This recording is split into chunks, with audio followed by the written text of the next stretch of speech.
Hello guys, நாம் இந்த வீடியோவில் எதை பற்றி பார்க்க போகிறோன்னா டெட் பேப்பர் 2. அதாவது டெட் பேப்பர் 2 எக்ஸாம் முடிஞ்சு பார்த்திங்கன்னா நிறைய தேர்ச்சி சதவீதம் வரல அப்படின்னு தான் சொல்லலாம். பள்ளி கல்வித்துறையிலேருந்து பார்த்திங்கன்னா ஒரு முக்கியமான அறிவிப்பு டெட் பேப்பர் 2 பற்றி தான் வந்திருக்கு. அது என்னென்னு வாங்க வீடியோக்குள்ளே போகலாம். டெட் பேப்பர் 2ல் பார்த்திங்கன்னா மிக மோசமான தோல்வி அடைஞ்ச பின்னாடி பார்த்திங்கன்னா கிட்டத்தட்ட 94% பேர் ஃபெயில் ஆகிட்டு இருக்காங்க. அதனால் பார்த்திங்கன்னா இப்போ பள்ளி கல்வித்துறையிலேருந்து பார்த்திங்கன்னா நீங்கள் எதிர்பார்த்த அந்த போனஸ் மதிப்பெண் பார்த்திங்கன்னா கொடுக்க வர இருக்காங்க. கிட்டத்தட்ட இந்த வார இறுதிக்குள் பார்த்திங்கன்னா போனஸ் மதிப்பெண் பாஸ் பண்ண அனைவருக்கும் வழங்கப்படும் அப்படின்னு சொல்லி இருக்காங்க. இது எந்த அளவுக்கு பார்த்திங்கன்னா உண்மை அப்படின்னா நமக்கு தெரிஞ்ச வகையில் பார்த்திங்கன்னா அஃபிஷியல் நியூஸாக பரவிட்டு தான் இருக்குது. ஏன்னா பார்த்திங்கன்னா இப்போ பார்த்திங்கன்னா பள்ளிக்கு காலியிடங்கள் பார்த்திங்கன்னா நிறைய டீச்சர்ஸ் ரிட்டையர்மெண்ட் ஆகுறாங்க. அதாவது பார்த்திங்கன்னா கிட்டத்தட்ட 16,000 பேர் ரிட்டையர்மெண்ட் ஆகுறாங்க. அது மட்டும் இல்லாமல் பார்த்திங்கன்னா இப்போ பார்த்திங்கன்னா காலேஜ் அசிஸ்டன்ட் ப்ரொஃபஸர் பார்த்திங்கன்னா சயின்ஸ் காலேஜ் ப்ளஸ் ஆர்ட்ஸ் காலேஜில் நியமிக்கிறாங்க. அதனால் நிறைய வேக்கன்சி இன்க்ரீஸ் ஆகிட்டே இருக்குது.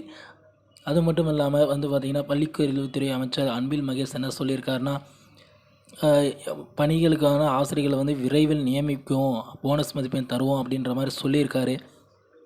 வெயிட் பண்ணி பார்த்தா இதுக்கான ரிசல்ட் எல்லாமே தெரியும். அதாவது பார்த்திங்கன்னா இப்போ போனஸ் மதிப்பெண் கொடுத்தால் மட்டுமே தான் பார்த்திங்கன்னா அடுத்த கட்டத்துக்கு நகர்த்த முடியும் அப்படின்ற மாதிரி சொல்லியிருக்காங்க. ஏன்னா நிறைய இந்த கல்வியாண்டு பார்த்திங்கன்னா 2022-23 கல்வியாண்டு பார்த்திங்கன்னா முடிய போகுது. அதனால் பார்த்திங்கன்னா புதிய ஆசிரியர்கள் நியமிக்கணும். ஒரு குறிப்பிட்ட பேர் பார்த்திங்கன்னா கான்ட்ராக்ட் மூலமாக, அதாவது தற்காலிக ஆசிரியர்கள் நியமிக்கலாம். தற்காலிக ஆசிரியர் 14,673 பேர் பார்த்திங்கன்னா நியமிக்கிறோம் அப்படின்ற மாதிரி சொல்லியிருக்காங்க. அது மட்டும் இல்லாமல் பார்த்திங்கன்னா அரசாங்கத்து மூலமாக டெட் பேப்பர் 2ல் பாஸ் பண்ணவங்க பார்த்திங்கன்னா டெட் பேப்பர் 1 அப்புறம் பேப்பர் 2ல் பாஸ் பண்ணவங்களுக்கு பார்த்திங்கன்னா டைரெக்டாக பார்த்திங்கன்னா நியமன தேர்வு இருக்கவும் வாய்ப்பு இருக்குது அப்படின்ற மாதிரி சொல்லியிருக்காங்க.